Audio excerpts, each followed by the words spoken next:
Hello and welcome to A Product of Proverbs. I am Joshua Fowler, the host of this podcast in which I sit down with my co-host and dad, Reverend Roy Fowler, to discuss life and how to navigate through the ups and downs. This podcast is all about sharing wisdom, with us looking at the book of Proverbs as our roadmap on how to live a healthy and fulfilling life. Please follow us on Instagram at A Product of Proverbs, and if you like this podcast, share it with anyone that you feel it may help. With that being said, let's get into the show. Hey, Dad. Hey, Josh. Happy New Year. Thank you. Happy New Year. So how's it been so far? It's been a crazy 5 days. I have a new perspective, as in the title of this episode. It's just been an overall change in how I think, how I spend my time, the things I do. It's been interesting for it to be 5 days in because it's such a dramatic change from the last 365 days. So I'm enjoying it so far. How about you? Oh yeah, it's been good so far. Nothing out of the ordinary.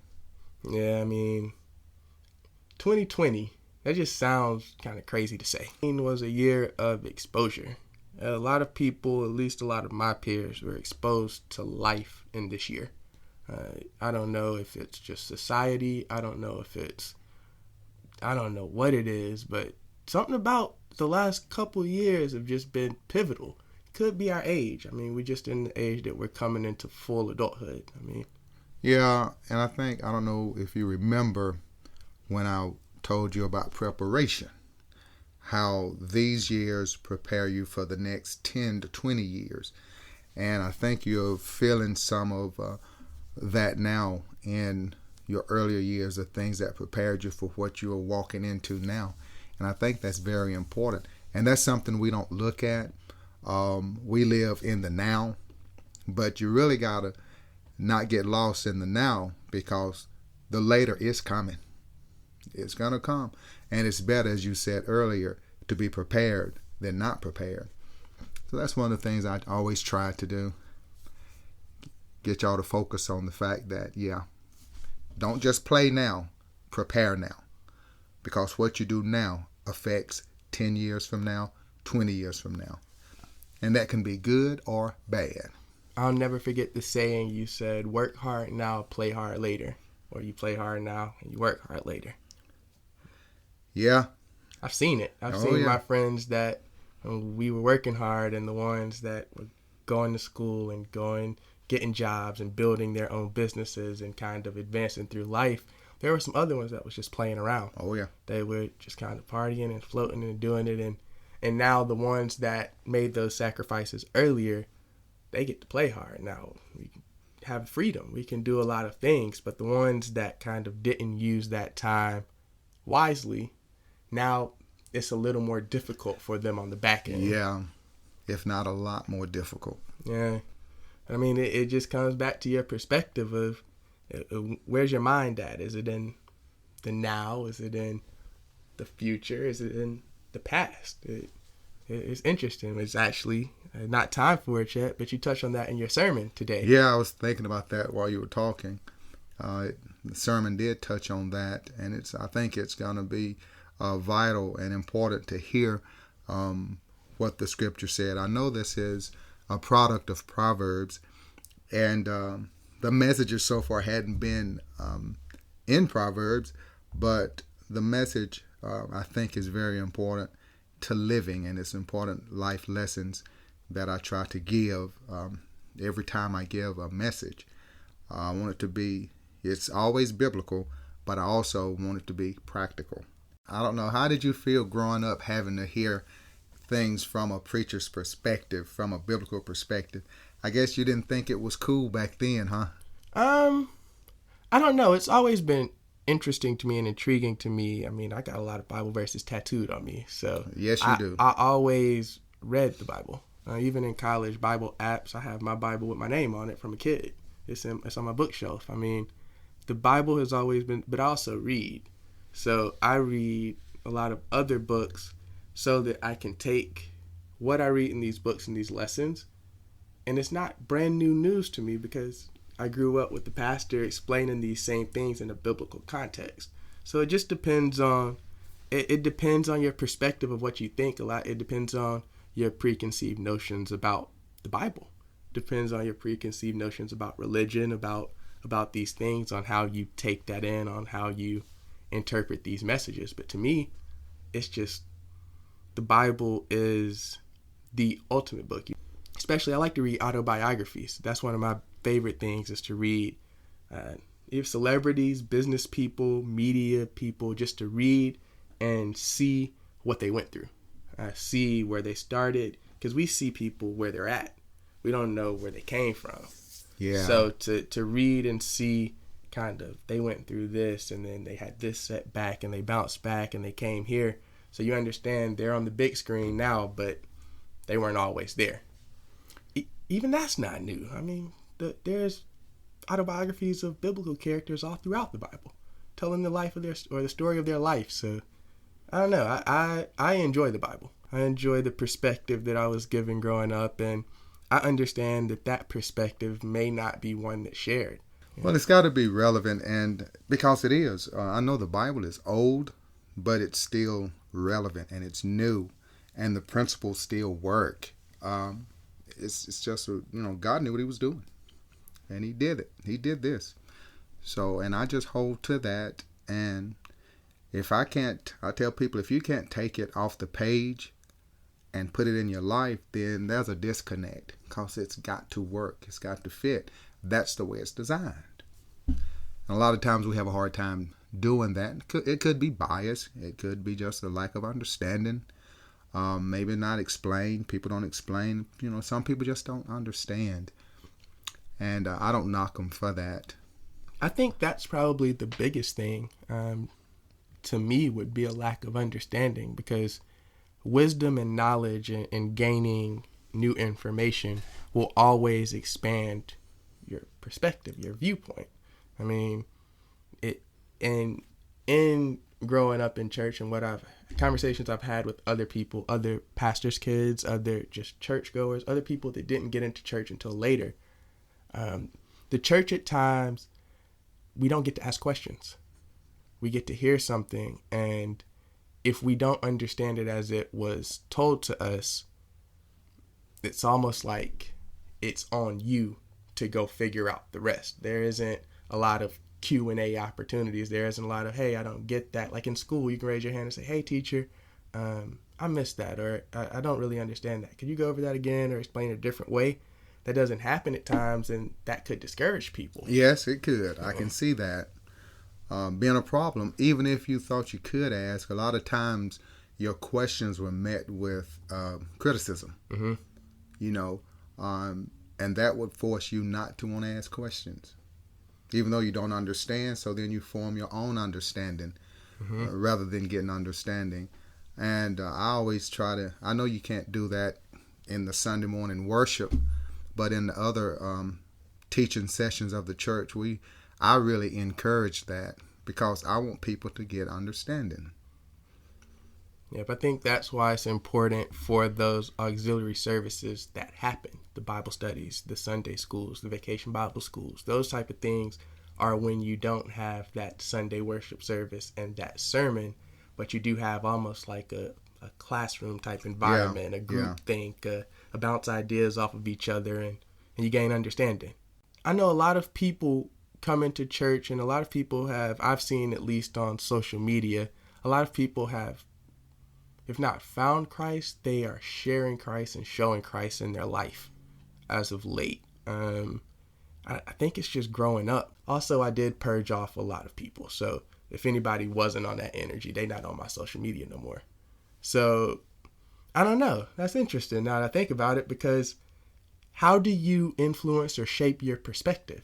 How much control do you have over that, as opposed to outside influences or what you happen to see? And see, there's so many influences, that are, even now more than ever, that you're bombarded with and flooded by.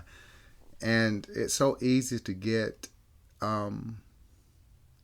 just lost. Yeah. Really lost, And a lot of us, a lot of our people and a lot of us, we're just lost. I don't necessarily put the blame on anybody for that. It's just where you are. And like on my message today, when I said it's very important that you recognize your present condition. You got to see where you are. And when you see where you are, if you can get all that other stuff out of the way, then you can see a change. So you recognize where you are, and you know that's not where you're supposed to be. And you recognize that's not where you want to be. And that's not where you can be. So then the second point we talked about was then you got to maximize your effort to change. It's not going to be easy. Nothing's easy.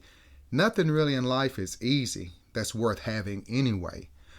You can just ask older people and people that accomplish things. Nothing comes without a sacrifice that's worth having. If it don't cost you nothing, it ain't really worth nothing. And you'll find that out as you go. And the third thing is talking about what you said about shaping perspective is to minimize your distractions. It's very important that it's so many things that distract you today. But you got to, as Paul said, and we continue the message from last week. I know it wasn't time for this, but the talk kind of walked into it. Mm-hmm. Paul said, I press towards the goal for the prize. So he recognized, he said, I haven't obtained it yet. So he recognized his present condition, but he said, I press. I mean, he puts forth the effort. So you got to maximize your effort to change. But it's worth it because he see what that change can do for him. You see where you are, you're not happy. You see where you can be, that's where you want to go. Well, then what you got to do is put forth the effort. A lot of us just want to sit down and wait on it to happen. It's not happening. It was a saying once. A person was saying, I'm waiting till my ship come in. Well, he's not even living near a port and he don't own a boat. So what you got coming in? Nothing. So what you waiting on? But you got to maximize your effort, and then you got to get rid. You said you've purged a lot of your distractions. You got to get rid of them. Minimize your distractions. You got to let some of that stuff go, and that's will really help you. And the last thing, and Joshua might talk about it as it relates to present life, is you got to be consistent. Once you see this, you got to do it, and you can't. You know how we do. I don't know if any of you made New Year's resolutions. I don't. I'm just living. But you got to be consistent. You know, you make a resolution, you do it for 3 days. No, you got to be consistent. So you recognize your present condition, then you maximize your effort to change. And then you minimize those distractions around you because you got to let some things go. And then you got to be consistent. And then you'll see some fruit of your labor. You'll see some rewards. And you'll see a big change in your life. I love the 3 points. I know a lot of people, I sent out that pilot episode to a lot of people. And they, some of their main feedback was they're looking forward to those 3 points. Because a lot of our generation struggle with being content. The whole thing was 3 ways to, what do you do to be content with where you're at while you're trying to get to where you're going? It's hard when you have all these distractions and things around you that show you where you hope to go, but then you have to cross-reference that with where you are today. And that gap, the distance between where you want to be and where you're at, causes a lot of people to give up. A lot of people see how far that is away and they say, oh man, I'll never be able to do that. And that really stops a lot of people. And I'm just going to tell you, don't let it stop you, because just one step at a time. One step at a time. And on that, as you were saying, recognize your condition. I didn't say accept it. I didn't say that. But you got to recognize it. So you acknowledge it. You don't accept it. Don't be satisfied where you are, because you know that's not where you want to be. I think another big thing from that, outside of those 3 points, were when you talked about positionally versus practically. So your position versus your practice. So where you're at, who you are, what you do, versus what you actually do in life, like how you put that into practice. Like, how do you, and the points that you gave for why your practice is important is very helpful, I feel like, to our generation, because like you said earlier, we're kind of lost. We don't really know a lot of the times what we're doing, and you have to figure it out, but you have to understand why you're going through the process of figuring it out. Like, while you're going through those things that are going to fail, while you're going through those things that are going to be difficult, while you're going through those things that won't produce the fruits that you think, you got to understand why it's important that you continue to stay steadfast throughout that, because your practice is very important. Why is your practice important? 7 points where, 1, it glorifies God. So if you're practicing what you preach, if you're putting good energy into your daily life, it's going to glorify God. Second is it verifies your regeneration. So once you make that change, practicing the new way of life kind of verifies that you are better. You're not going to relapse when you got verification that this is producing fruits. It gives you assurance. It just lets you, it makes you feel good. I mean, you feel good once you know you're doing right. Oh, yeah. That's the main thing, is being assured that although this may be painful, although this may be not optimal, although this may be something no one else is doing, I know this is right. I can feel good in that. It spares you from the sorrows of spiritual immaturity. I feel that this is the one that we have and deal with a lot of sorrows due to our spiritual immaturity. We don't know why. We can't pinpoint it. And probably not just spiritual, just immaturity, period. Because a lot of this applies to not just the spiritual, but just living, period. Just life, growth in life as you just grow up. A lot of this has an effect. And there's a lot of sorrows, a lot of pains that you experience because of immaturity and poor decisions and choices. It would be included in that would cause pain and sorrow.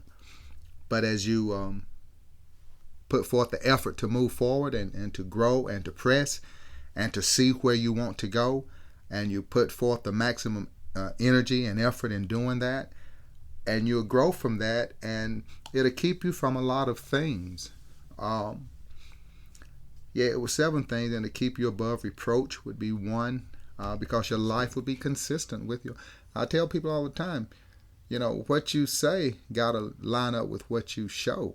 It works together. You can't say one thing and show another thing.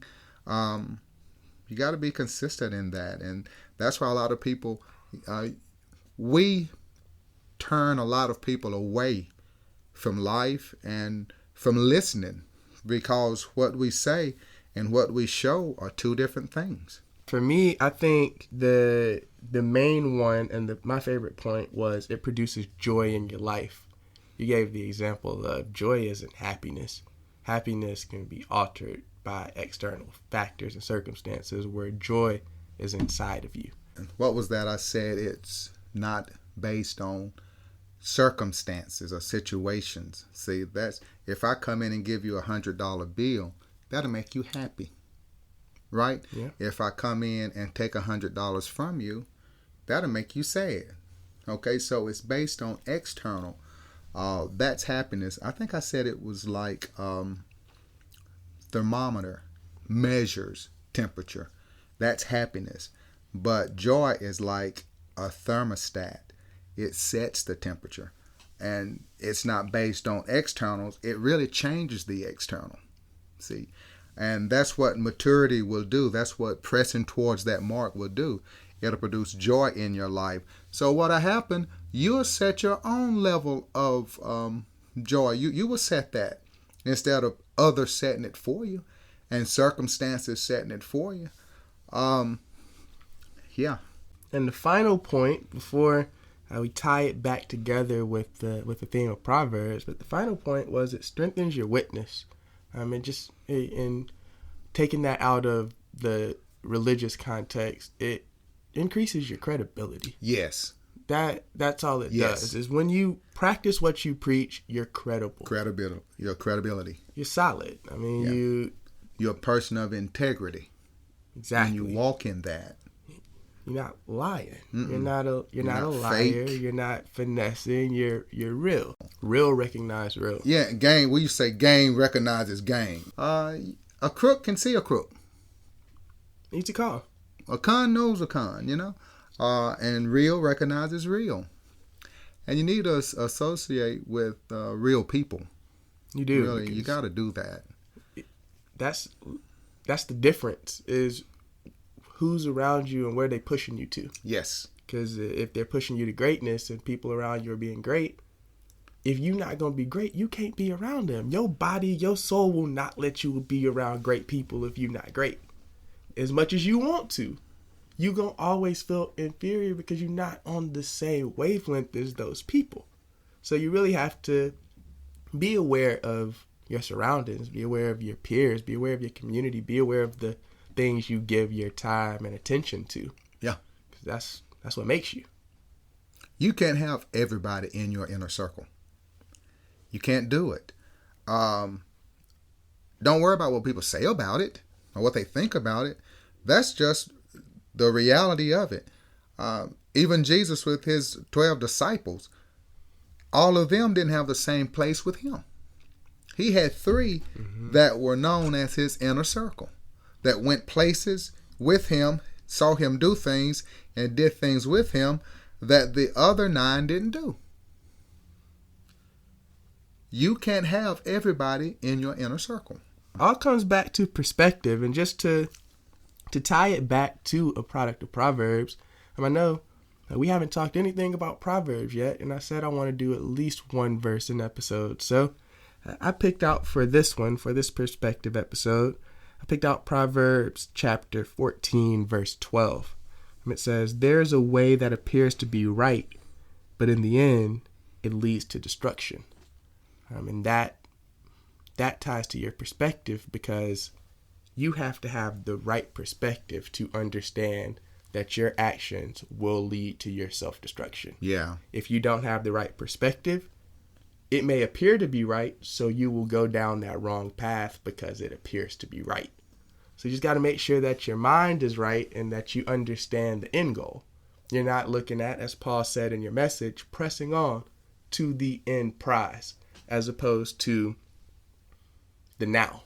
Yeah. What am I doing now? Forget about the now. My favorite rapper ever, rest in peace, Nipsey Hussle. The marathon continues. This is not a sprint. This is not a short race. This is a marathon. Yeah. We got a lot of laps to run. It's not over till that marathon's over. Right. Until you get the prize. But no, that's pretty much it. I mean, Proverbs 14 and 12, just understanding that the right perspective will show you the right way, or the way that appears to be right, because all that glitters ain't gold. So understanding and having the right mentality and right perspective will set you on the right path. And I'm going to say this as it relates to the message, and we were talking about some of the wrong choices and wrong decisions we've made and how that maybe have impacted people. We've got to be careful, and this is one of the things I kind of talked about today, when Paul said he's focusing on this one thing, and one of the things he had to do was forget the things that were behind him. And you can't do anything about your past. All you can do something with is where you are now and where you're going. And one of the things that hurt people is that they allow their past to hold them down, because they get so caught up into what they didn't do, what they should have done, where they messed up. Listen, don't get lost in that, because you can't do anything about that. All that will do will keep you locked in the place that you are right now, and you'll never be able to move to the place where you're trying to go or you would like to go. So you've got to be able to let that go. So you've got to cut that string. You've got to not allow the past to control your present and predict your future, because you can't do a thing about it. So stop looking back and getting discouraged by what even your successes or your failures. You can't drive forward looking in the rearview mirror. I love that analogy. You're going to have a wreck. It's just inevitable. That's why you got a little bitty mirror to look back and a great big windshield to look ahead, because that's where you need to be focusing. And with that, I think we've wrapped up episode 1, Dad. Congratulations. Congratulations to you. I mean, the pilot episode, technically I listed as season 0, episode 0, because we ain't got picked up yet. But now we're officially rocking and rolling. So before we sign off, just want to say thank you for listening. Thank you for joining. I'm not even going to ask you to subscribe, like, or review. All I want you to do is share this with someone that you feel like this could help, whether it be today, tomorrow, episode 1, or episode 100. Just share this podcast, and hopefully we can get this good wisdom out to as many people as possible. But with that, I'm going to sign off, and I'll catch you next week. All right. All right.